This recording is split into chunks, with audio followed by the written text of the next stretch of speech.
Hello दोस्तों, स्वागत है आपका मेरे यूट्यूब चैनल में। तो आज हम जो बात करेंगे वो है हाइपरटेंशन से रिलेटेड कि हाइपरटेंशन से रिलेटेड प्रेग्नेंट लेडी में कौन कौन से जो है वो डिसऑर्डर देखने को मिलते हैं। तो मेनली हम देखने जाएं तो हाइपरटेंसिव डिसऑर्डर ऑफ प्रेगनेंसी यानी कि प्रेगनेंसी में हाइपरटेंशन से रिलेटेड कौन कौन सी प्रॉब्लम्स हो सकती है, कौन कौन से डिसऑर्डर हो सकते हैं, वो अगर हम देखें तो हमें 5 डिसऑर्डर देखने को मिलते हैं प्रेगनेंसी के टाइम।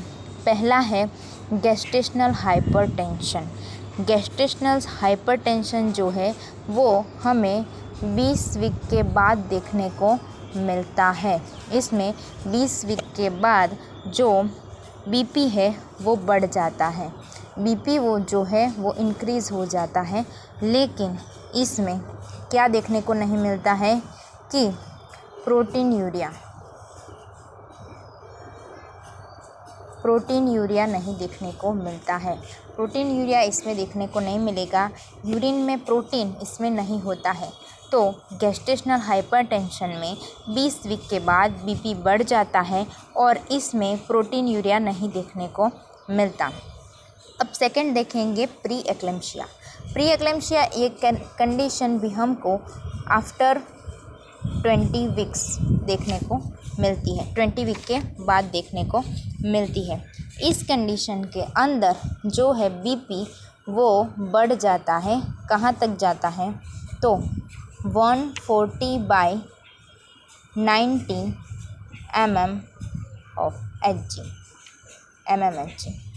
तो बीपी जो है वो बढ़ जाता है, कितना 140/90 mmHg जितना हो जाता है। और इसमें प्रोटीन यूरिया देखने को मिलता है, इसमें यूरिन में प्रोटीन देखने को मिलता है, कितना तो 300 mg पर 24 आवर्स। 24 आवर्स के अंदर 300 mg या उससे ज़्यादा अगर देखने को मिलता है तो हम उसको कहते हैं प्री एक्लेम्शिया वाली कंडीशन बोलते हैं। प्री एक्लेम्शिया में 3 चीज़ें याद रखनी है। 20 वीक के बाद आफ्टर 20 वीक देखने को मिलता है, बीपी हाई हो जाता है 140/90 mmHg।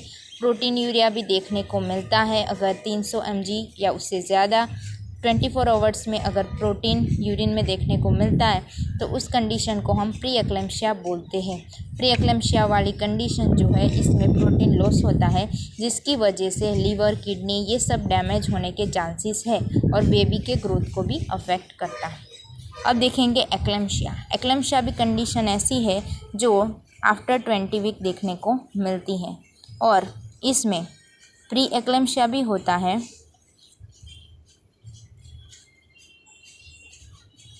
प्लस उसके साथ सीजर्स भी आते हैं। सीजर्स और प्री एक्लेम्शिया और सीजर्स दोनों आते हैं एक्लेम्शिया के अंदर और ये कंडीशन बहुत ही सीवियर है, ये इमरजेंसी कंडीशन हम कह सकते हैं क्योंकि इसमें सीजर्स भी आते हैं और प्री एक्लेम्शिया भी होता है। अगर प्री एक्लेम्शिया भी है तो प्री एक्लेम्शिया के अंदर प्रोटीन यूरिया भी देखने को मिलता है, मतलब इसमें प्रोटीन यूरिया भी होगा क्योंकि प्री एक्लेम्शिया भी है और ये इमरजेंसी कंडीशन है। अब देखेंगे क्रॉनिक हाइपरटेंशन। क्रॉनिक हाइपरटेंशन में क्या होता है कि महिला को पहले से ही हाइपरटेंशन की प्रॉब्लम है और ये प्रॉब्लम जब प्रेगनेंसी के टाइम होती है तो उसमें भी आफ्टर 20 वीक जो है वो बीपी बढ़ जाता है। तो इसमें भी 20 वीक्स के बाद जो है वो बीपी बढ़ जाता है क्योंकि पहले से ही महिला को बीपी का प्रॉब्लम था।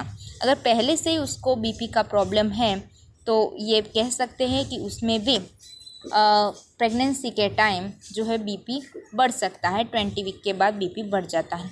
लेकिन इसमें प्रोटीन यूरिया देखने को नहीं मिलता है, इसमें प्रोटीन यूरिया नहीं होगा, तो इसको हम बोलते हैं क्रॉनिक हाइपरटेंशन। अब आता है chronic hypertension with superimpose pre eclampsia. ये ऐसी कंडीशन है जिसमें महिला को पहले से ही क्रोनिक हाइपरटेंशन की प्रॉब्लम होती है, पहले से ही क्रोनिक हाइपरटेंशन की प्रॉब्लम होती है और अब जब वह प्रेग्नेंट हुई है तो उसके बाद भी उसमें प्री एक्लेम्शिया के लक्षण जुड़ जाते हैं। पहले से ही उसको प्रॉब्लम है और उसमें प्रेगनेंसी 20 वीक्स के बाद प्री एक्लेम्शिया के लक्षण जुड़ जाते हैं, जैसे कि बीपी हाई हो जाता है और प्रोटीन यूरिया देखने को मिलता है, तो उसको हम chronic hypertension with superimpose pre eclampsia बोलते हैं। तो ये जो 5 कंडीशन हैं, ये जो 5 डिसऑर्डर हैं, वो हाइपरटेंशन से जुड़े हैं जो प्रेग्नेंट लेडी में देखने को मिलते हैं। तो ये 5 डिसऑर्डर के डिफरेंस आप लोग समझ जाइए अच्छे से।